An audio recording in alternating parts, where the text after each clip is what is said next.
The Conversation France. Voir du sens là où beaucoup ne voient que des choses. Dans ses mythologies, parues au milieu des années 50, Roland Barthes observait à la loupe le rapport des Français aux steak frites, au catch ou aux jouets en plastique. Pour lui, les objets et les grands rendez-vous populaires révèlent l'esprit et les affects d'une époque. Aujourd'hui, ces objets ont changé. Mais l'exercice n'a pas pris une ride et c'est Pascal Lardelier, professeur à l'Université de Bourgogne, qui se penche avec gourmandise sur nos objets cultes.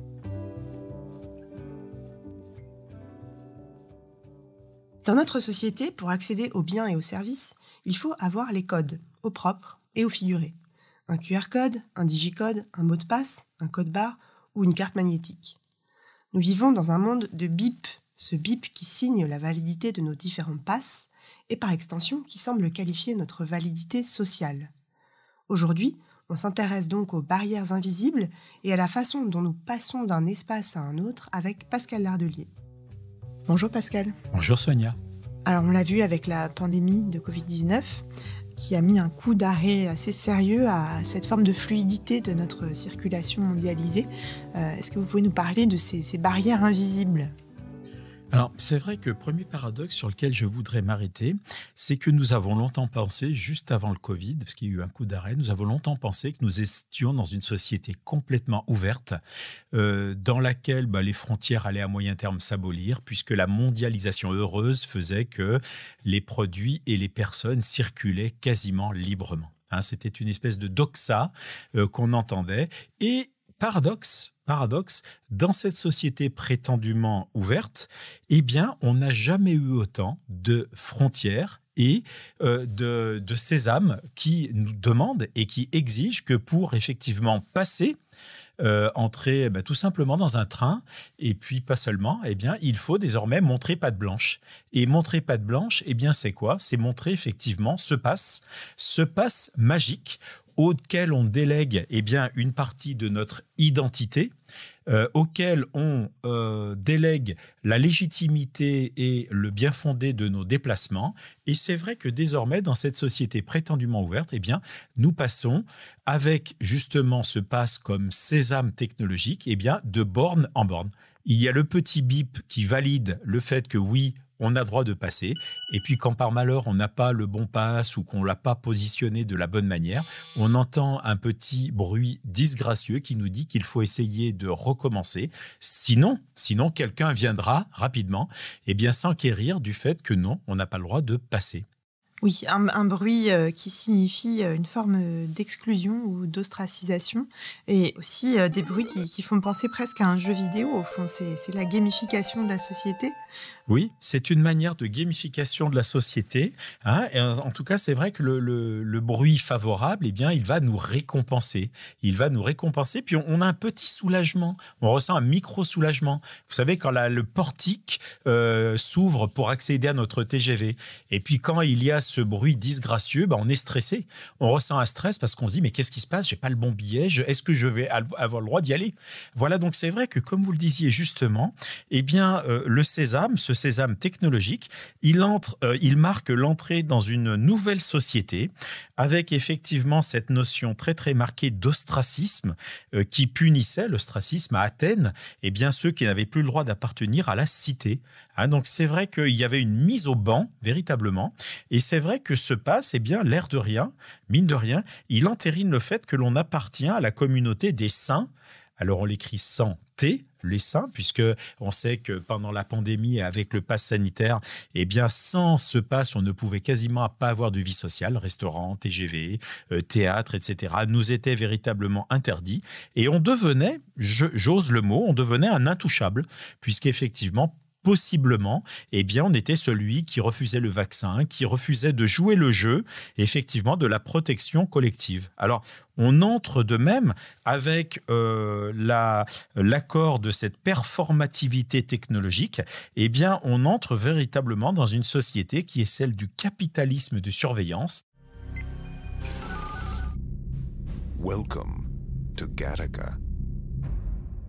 Effectivement, on voit sans trop se forcer qu'on va arriver à une référence célébrissime, c'est celle du Michel Foucault de surveiller et punir. hein. Nous sommes dans une société panoptique où cette fois, ce n'est plus la tour centrale de la prison idéale, je mets des guillemets, qui permet de voir tout le monde tout le temps, mais ce sont ces passes dont nous avons intégré la dimension de contrôle qui vont faire que, effectivement, eh bien, nous acceptons, par une espèce de résignation intégrée, nous acceptons véritablement eh bien, de big brotheriser nos déplacements et nos vies.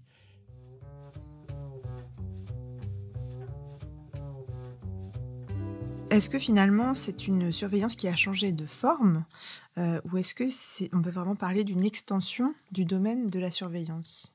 Je crois qu'on peut quand même constater qu'il y a eu une accentuation et une accélération de ces dispositifs qui font qu'effectivement, eh bien, nous sommes de plus en plus épiés, regardés, autorisé, validé ou interdit. Alors, paradoxe intéressant, nous sommes dans une société de communication. Mais comment est-ce qu'on qualifiait la personne que l'on rejetait de manière officielle d'une communauté ? Par l'ex-communication. Et donc, c'est vrai que dans cette société de communication à laquelle le pass va nous permettre de participer et d'appartenir, eh bien, celui qui ne joue pas le jeu, il est excommunié véritablement. Donc, un pass défaillant, un pass perdu, un pass non valide, eh bien, c'est la patte blanche qui n'est plus tout à fait blanche et qui fait que vous ne pouvez plus entrer et vous êtes un citoyen de deuxième zone. Vous êtes mis au banc, j'y reviens, et vous êtes versé dans la catégorie de ceux qui ne sont pas légitimes à participer à la communauté, à la citoyenneté. Il y a une grande violence symbolique, mine de rien, derrière ces passes qui, comme vous le disiez, ludifient notre rapport à l'environnement. Il y a aussi une autre difficulté, c'est que finalement la porosité tend à disparaître. La tricherie n'est plus vraiment possible dans une société comme celle-ci, ou la négociation avec des humains, par exemple, pour plaider un oubli, une défaillance. En fait, tout ça disparaît complètement et on est dans un système complètement binaire où on entre ou on n'entre pas, mais il n'y a rien entre les deux. Alors c'est vrai que l'interstice de la négociation, de l'échange, du sourire, eh bien, c'est quelque chose qui est de plus en plus rejeté par cette logique binaire, véritablement du pass. Ça marche ou ça marche pas, tu entres ou tu restes dehors. Une publicité pour une banque actuellement, elle met cela en scène de manière parodique, mais pas seulement. Et on voit un jeune homme, il a un pansement à la main, alors donc la reconnaissance de sa main ne marche pas, et puis il veut s'adresser à une femme, et puis finalement, il n'y arrive pas parce que c'est un hologramme. Il y a quelqu'un ? Ah, excusez-moi, madame, je cherche quelqu'un pour... Bienvenue dans notre galerie commerciale. Welcome to our shopping center. Notre humanité et le caractère relationnel que l'on avait auparavant pour passer, eh bien, c'est quelque chose qui de plus en plus est invalidé. Sachant que, par exemple, sur un quai de gare, et nous en faisons tous l'expérience, c'est la machine qui vous permet d'entrer sur le quai. Et le chef de train ou le contrôleur n'est là que pour valider le fait que votre passe, il est valide ou pas. Ça m'est arrivé encore assez récemment. Pas le bon billet, je m'étais trompé, pas le bon passe, on ne peut rien, monsieur. Vous prenez le train suivant.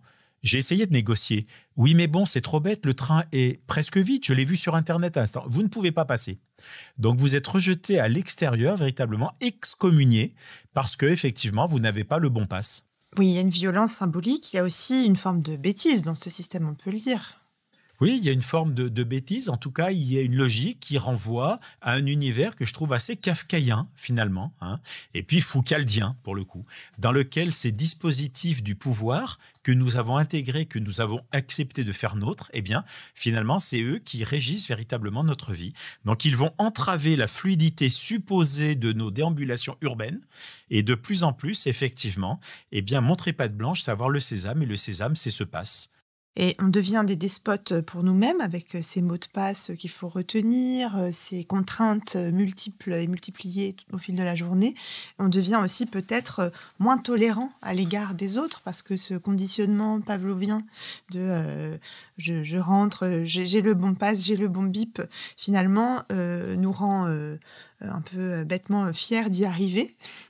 Et par conséquent, peut aussi nous rendre plus intolérants, plus prompts à juger celui ou celle qui n'y arrive pas, qui ne rentre pas.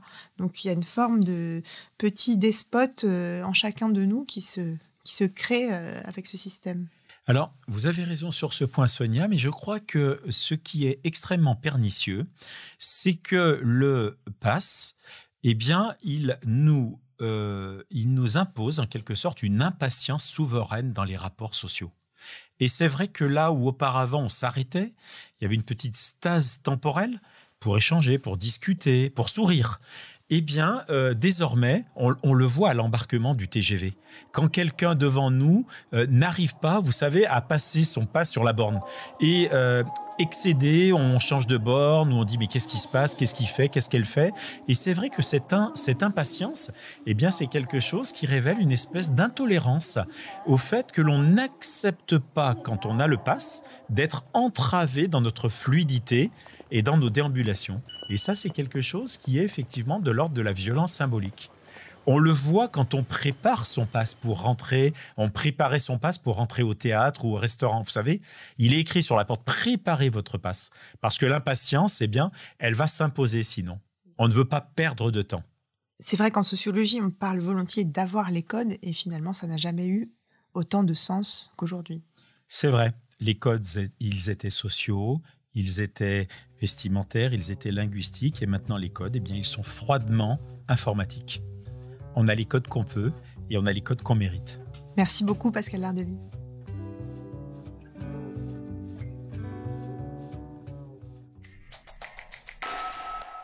The Conversation France.